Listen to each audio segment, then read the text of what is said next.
so I'm a big believer too that I need to understand something in detail. So I always say I have to visualize it. Yeah. And the more senior you become, that level of detail rises, but you still got to understand you got to get off the balcony, down onto the dance floor, and really know what's not going well. And so that's my other big learning, is just spend enough time to know what it is you're going to lead before you actually think you can lead it.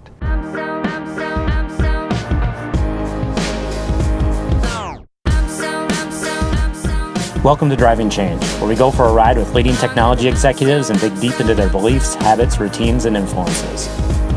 Today we take a ride with Scott Dillon, CTO of Wells Fargo, and talk about the role of the CTO, leading tech at scale, diversity, and enjoying the journey.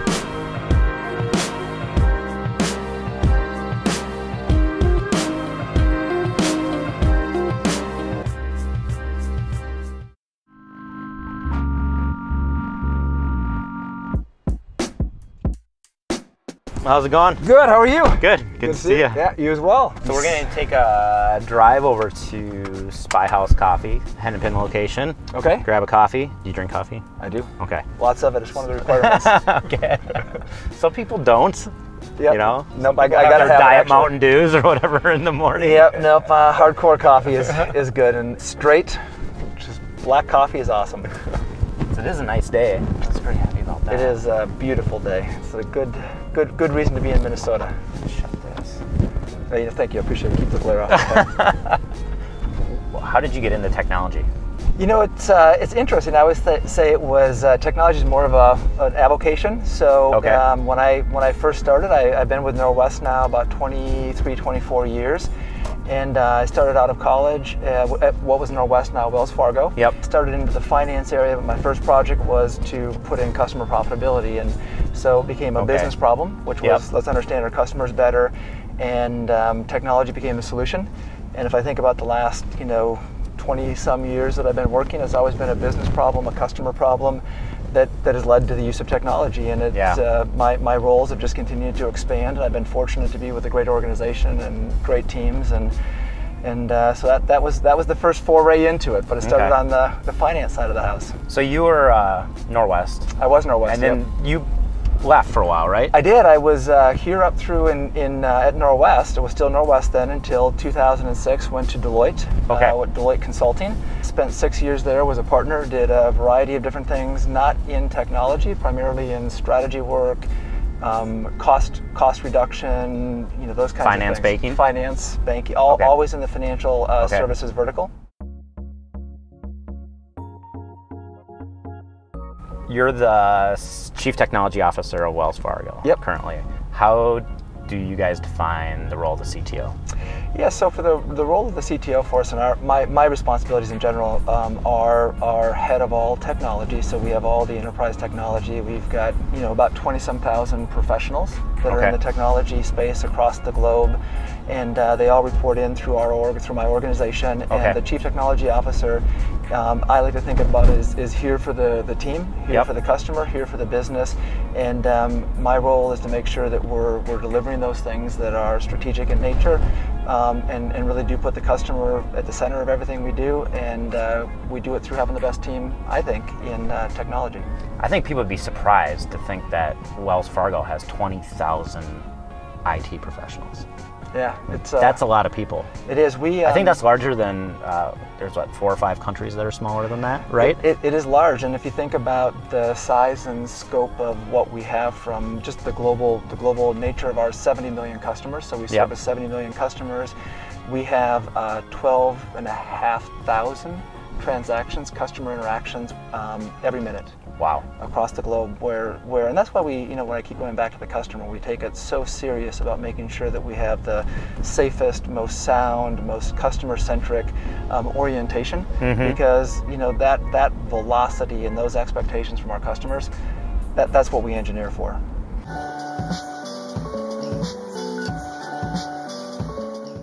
I want to ask, how do you manage 20,000 people? But I would assume the answer is you lead 20,000 people, right? So, but at that scale, how do you do that?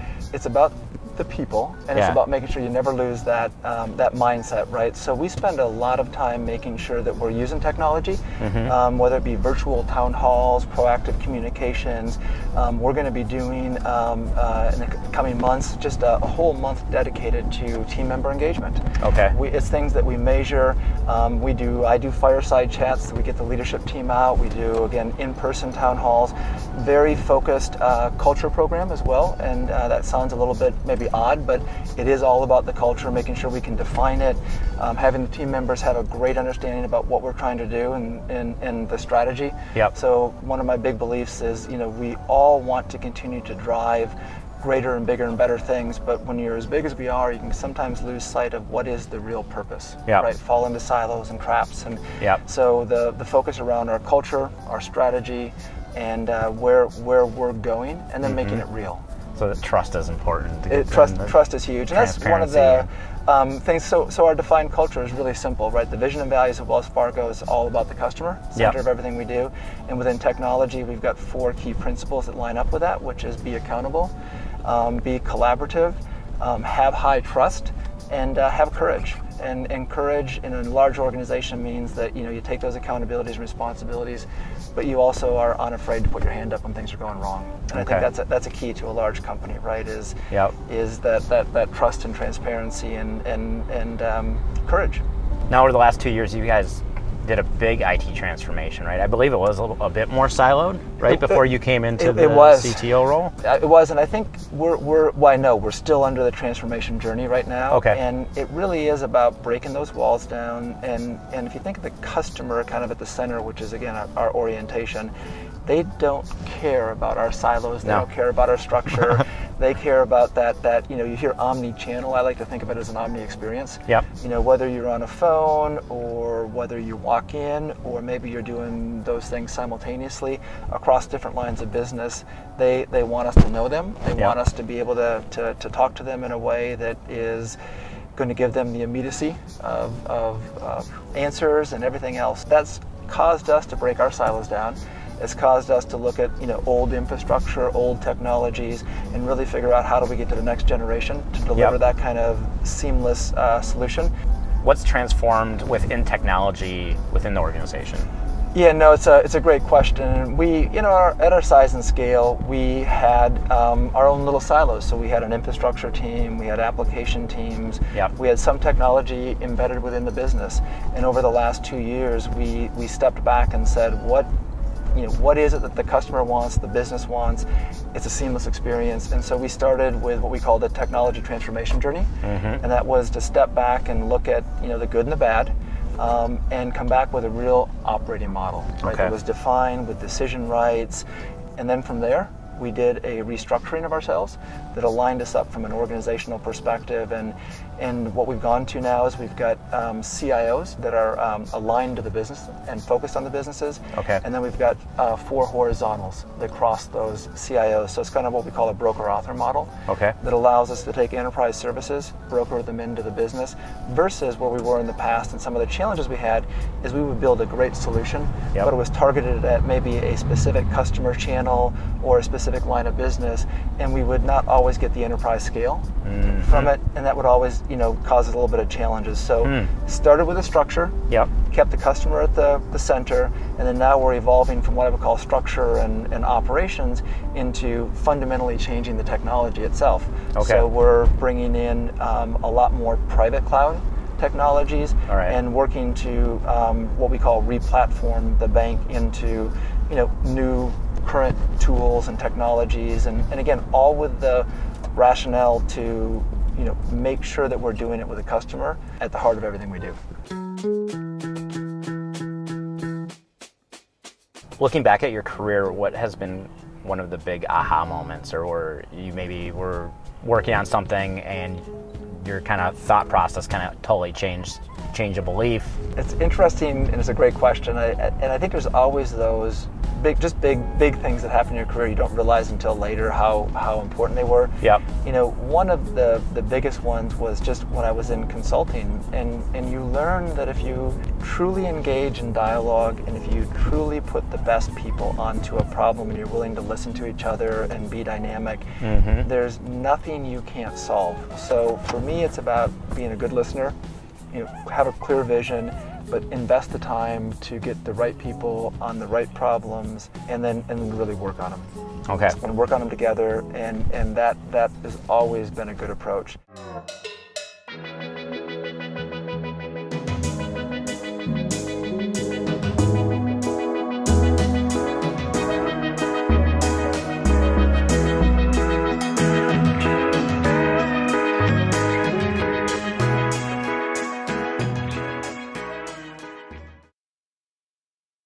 Thinking of culture at Wells Fargo, what's the culture that you're trying to create that you think helps drive that sort of IT transformation?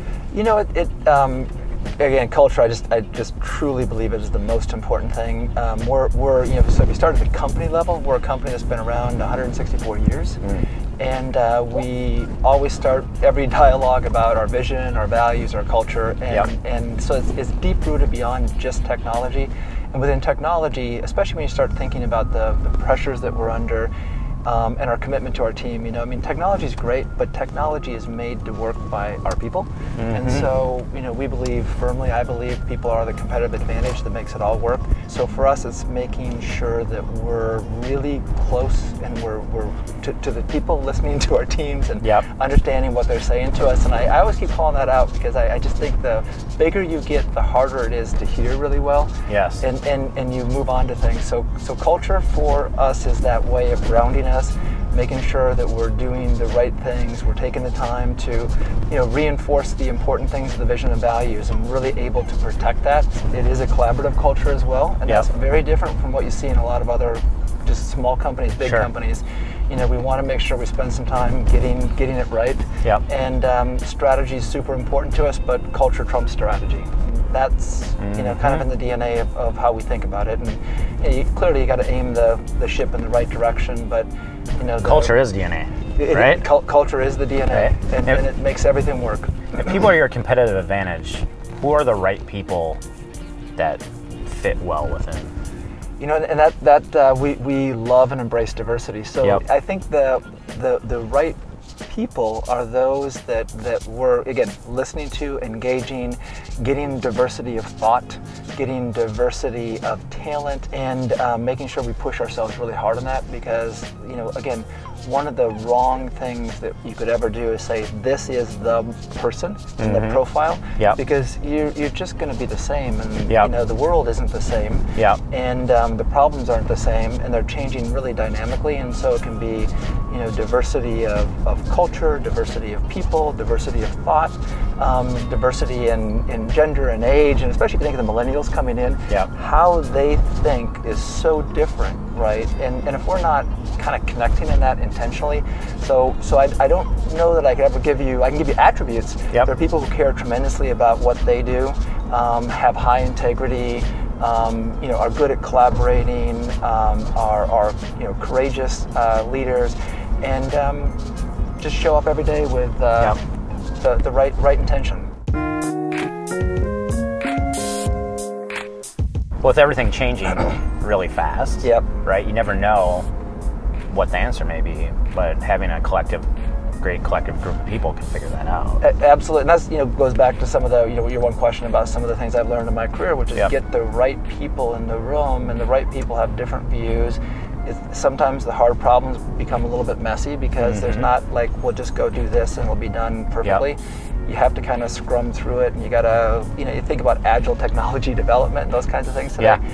It's all going back to what we did when we were smaller, and it was all about getting people with different perspectives in a room. In that case, it's a business person and all the, you know, the technology people and their competencies, but kind of scrumming through it. There's an aspect of just good work in general that brings those things back, right? And it doesn't have to be all in the same room. You just have to have the discipline and run the culture. Looking back, What advice would you give your 25-year-old self? You know, patience is always one of those things that I've never had enough of in life, and I'm with you. Yeah, that'd be one of them, and you know, probably just slowing down a little bit to enjoy the things around you. I mean, it's always, as you look back, that those are the easy things, yep. but it really is true. I mean, you're going to get to where you're going, but enjoy the journey. So I always, you know, I'm really grounded in my family and friends, but you know, those are probably some of the trade-offs you also make as you know, go through your career advancements. What's one of those things that you think you did right? I mean, you rose to a pretty high level within technology. Like, not too many people have 20,000 people reporting up to them, right? So what do you think a couple of the things that you did right that helped propel you kind of more into this tech leadership role? You know, I think I always, I enjoy taking on the hardest challenges, the things that other people don't necessarily want to gravitate to. So when you look at them on paper, there's a problem, and it could have been early on a big project. It could have been something that was going really, really wrong that somebody needed to step into and help. And when you look at it at the time, that's probably not the right decision, but in hindsight turned out to be a great decision, because what you find is that companies and leaders want people who can help do the hard stuff. Your leadership is also measured in times of stress. Yep. You know, everybody can be a great leader and a great performer in easy times. So taking those hard roles really helped me a lot. Also being seeking advice, and feedback. I think, you know, feedback is truly a gift, and sometimes people are going to give you feedback you don't want to hear, and you need to listen really closely to that, because it takes courage to give feedback, and it takes even more courage to hear it. And if you can, you know, again, listen, hear, and then change, and then follow up with people and say, well, thank you for doing that. Have you noticed in the last 6 months I've been trying to do this and really make a change? They're going to invest more into you because you're investing into yourself. So make the investment in yourself, listen, and be unafraid of feedback, but address it, right? Address it, because if you don't, you won't get it anymore, and that's the worst thing that could happen at all. Outside of family, work, what do you do for personal? Where do you go for inspiration? You know, it really is family more than anything when I think about it. So just the tremendous purpose that a family gives me anyways, right? I mean, my oldest daughter's graduating high school, or graduated high school, going on to college, and talk about purpose and inspiration, and you know, watching, you know, your first baby, right, go off to college and, you know, leave the nest, so to speak. It reminds me why I do this, and seeing, you know, all the other kids coming up, and each of them has their own experience like that, and going from, you know, one event to another event. That's pretty much the biggest Family's thing. Family's a big deal. Yep. So, question I would put to you then around just, you know, make it about talent and thinking about talent, and I think there's a tremendous scarcity in talent, and finding the right talent, especially talent that can grow and develop.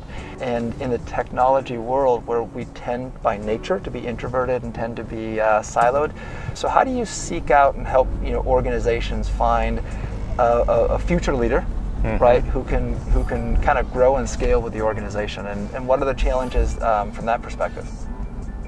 Yeah, so I think the first part of it is having a network and being able to identify these people and developing relationships with them before you recruit them. Okay. You are busy, and I'm sure people call everybody, because like you said, there's a shortage in talent, right? So the most important thing is have that relationship with that person, and then be able to contact them, have the ability to contact them, and have something valuable to sell them on. Yep. You know, a lot of times we know what people are looking for, and then the opportunity comes up, and then we have the conversation. We have access to have that conversation because we already know them. Yep. And we spend a lot of time with the client. The filtering is the easy part. That's usually where people start and end. What do you want? What are you looking for? Got it. Let's go.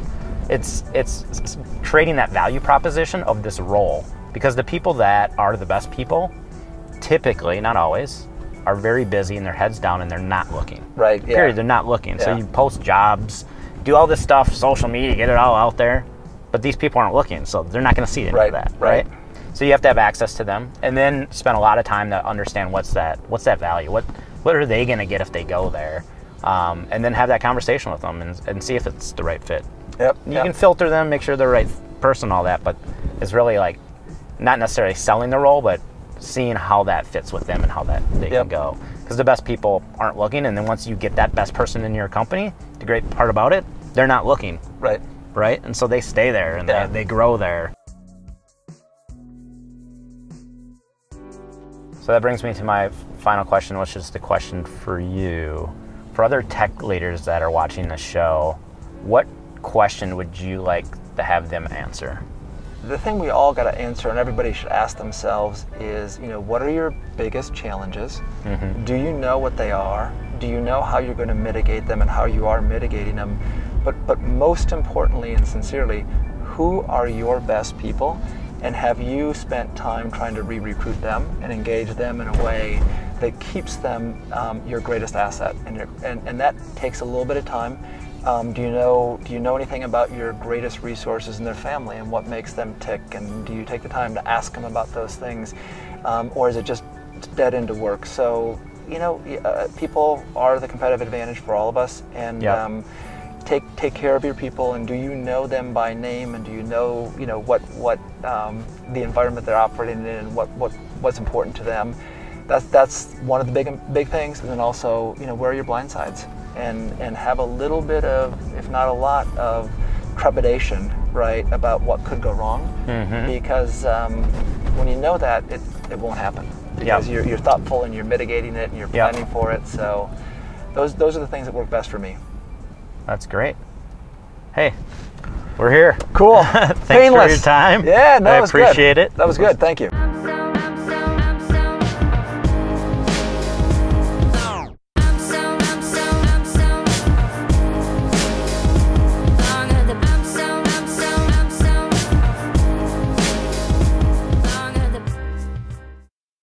Hey, this is Jeff Martin again. If you go to leadbychange.com, you can see this show and other shows. If you subscribe, you can get early access to new shows and also exclusive content. Thanks for watching.